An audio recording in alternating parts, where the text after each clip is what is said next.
I'm Darcy, I'm a mum of 2 boys, and here are 5 things I do to help me have a positive week. I'd just like to add, I cannot stop coughing and my voice is extremely croaky, so please just bear with me in this video because I am very croaky. You can take something from this video and I hope it helps you have a smoother week or a smoother day. As a mum that suffers with extreme separation anxiety, I need to keep myself fully focused and busy, and I need to know where I'm at when I'm not with my kids. I need to know what the plan is. I feel like some of these hacks are really quite easy to just incorporate into your daily life. They're quite basic, you might do them already, but I'm just going to tell you what I do. Okay, so number 1 is to write a list. Write a list, make a plan. When I have some free time or I drop the kids to nursery, or when they go to bed of an evening, my mind literally goes blank. I think as a mum, you always have that ongoing list in your head of stuff to do, stuff I need to get done, stuff I need to get sorted, phone that person, make that appointment. But as soon as I have 5 minutes free, I forget everything and I literally don't know what I'm doing. You can probably relate. It's like if someone says to you, oh, I can help you out with some childcare or take the kids somewhere or do something, or your other half takes them to the park or something, and you're literally like, what do I do first? Do I have a shower? Do I do this? Do I do that? It is overwhelming at times and you literally don't know where to start. So tick off some jobs. It makes you feel like you've achieved something. I like seeing at the end of the day that I can tick off my list and I know what I've done, and it just makes you feel like you've achieved something. Journaling is another really good thing. So at the end of the day, I like to write in my journal. When I get into bed, I write in my journal stuff that I've done, stuff that I've achieved. Also, my journal that I have like prompts me to answer certain questions. So it just gives you like a sense of achievement. You know what you've done. You can, in your kind of mind as you're writing it down, you're talking through what you've done, what was great, what made you happy. So I think that kind of goes hand in hand with making a list. I just love to write things down, get it out of your brain. It really helps. Okay, so number 2 is, again, something that you might do already. So it's exercise. So getting out, you don't have to do like a huge workout. I know as a mum you're time poor. So it's just about getting out, getting your body moving, getting some fresh air. Also, if you are with the children, it's really important to get them out in fresh air. I feel like everyone has a smoother day when they've had some fresh air. I'm like stepping into a new kind of era right now where my eldest has started school, so we're in more of like a routine and structure, and we have to be places at certain times and have to be up for the school run and everything like that. But I do definitely remember prior to that when you don't have so much of a set routine, and if it's a day where they're not going to nursery, sometimes having days at home do feel really long. I mean, I totally miss those days and I love those days so much and I will cherish them forever. But don't get me wrong, they do make us feel like we're going slightly insane, especially when you have a couple of toddlers in the house. That's why I think it's really important to get some fresh air in those times.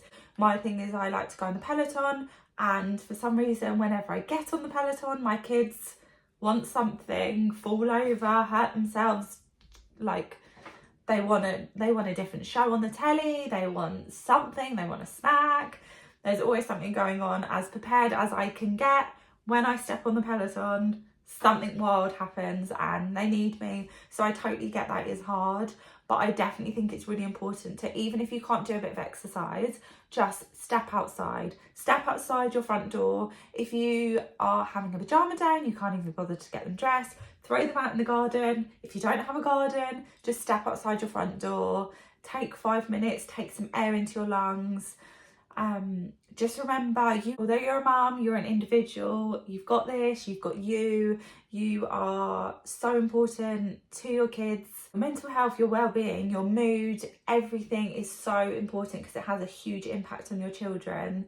So sometimes we just need that bit of fresh air. If we can't get the exercise, just get a bit of fresh air. So number 3 is getting an earlier night. I know that's easier said than done as a mum.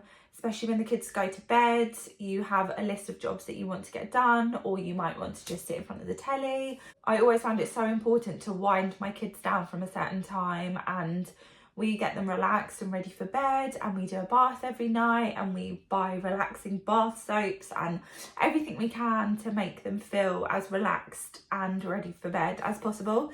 So I think it's so important to do that for yourself. If you can take the time earlier to have a bath when the kids have a bath quickly, I know it's quick, or do your skincare while the kids are in the bath, something like that. Take any opportunity you can, put your pajamas on as early as you possibly can. Obviously, it goes without saying, having a good night's sleep does help to make you feel so much happier and healthier. More often than not, as a mum, you do have disturbed nights. It could be every night you have a disturbed night, but if you're going to bed earlier, you're helping yourself out. If you haven't sat on Instagram doom scrolling for an hour before bed, it just helps you wind down. You're going to have a much more positive morning because it's going to be easier to get up. It's all going to have a knock-on effect. So this leads me on to say, number 4 is to get your clothes ready the night before. So getting prepared and knowing what you're wearing is so important. So you can literally get out of bed, wake up in the morning, have a shower, do whatever you need to do, and just put on your clothes that you're wearing for the day. You don't have to think, where's that jumper? Is that in the tumble dryer? Where's that pair of socks? I need that other pair of socks. You have thought about what you're doing the next day, so you should then be prepared with whatever outfit you need to put on. Sometimes if I know that obviously I'm doing the school run in the morning, but then I'm going somewhere that I want to wear a slightly nicer outfit, I will just put out a black top and leggings. That's like my go-to. It's my mum outfit. I'm wearing it right now, because I know that I can chuck that on, but then I will still have my outfit prepared for when I get home. So I know that I can wear that on the school run, and then I come home and I can put like a nice pair of jeans on, some nice shoes that I don't want to ruin on the school run. I do walk on the school run, that's why. I do wear wellies on the school run. So wellies and like flared jeans aren't a vibe. So yeah, I do set out another outfit for a school run outfit, so you can do that. Or just alternatively, you can just lay out your clothes that you're going to wear for the day. You're set for the day. I even do this for the children, so I know what they're wearing, even if it is school uniform. They've got their pants, their socks, everything they're going to need. I can say to my eldest, here's your pile of clothes, put those on, do your best to put whatever you can on, or at least take your pajamas off and attempt to put your pants on. And then I know with my youngest, I can grab that pile. It's got a nappy, it's got the wipes, it's got everything I'm going to need. And I can just grab hold of that and know that's going on him once he's finished his breakfast and he's clean. He is putting that on, he's set for the day, he's in the right outfit if he's going to nursery or if he's staying home with me. It's also a really great way to help you feel a bit better about yourself, because if you're planning a really nice outfit, you are more likely to have like a productive day and feel better when you're in something that you feel comfortable in. Okay, so for my last tip, number 5, is having a clean and tidy environment. So clean house, clean car, tidy house, tidy car. I'm not saying it has to be spotless, because none of mine is spotless ever, but there would be nothing worse than going to your like office job in the morning and having your desk full of clutter and mess and not being able to put your cup of coffee down. That's the same thing in parenting. When you come down and you're preparing for the day and you're coming down to a dirty kitchen or an untidy lounge, it's going to kind of set you off the wrong way. When you're coming down, it's looking clean, it's looking tidy, it's not triggering another thing that you're putting on your list and saying, oh yeah, I must tidy that, I must do that, I need to do the dishwasher, I didn't do it last night. Helps set you up to have a much more positive experience in the morning.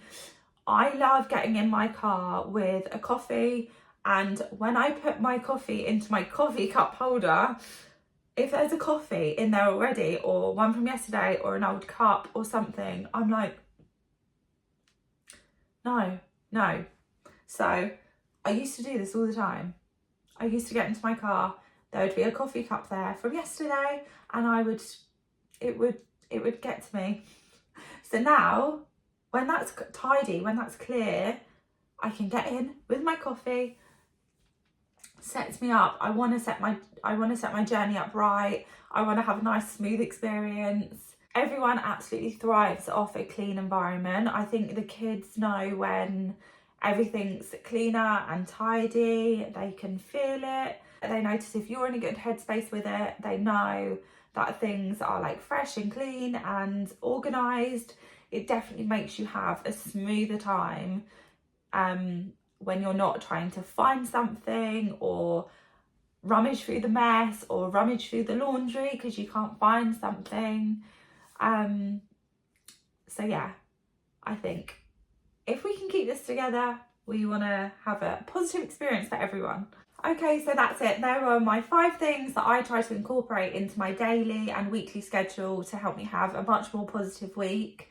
I hope you can take something from that, and I hope if anything, you can just realise that we're all normal. We're all just trying to keep everything afloat and keep everything above water and get out the door on time.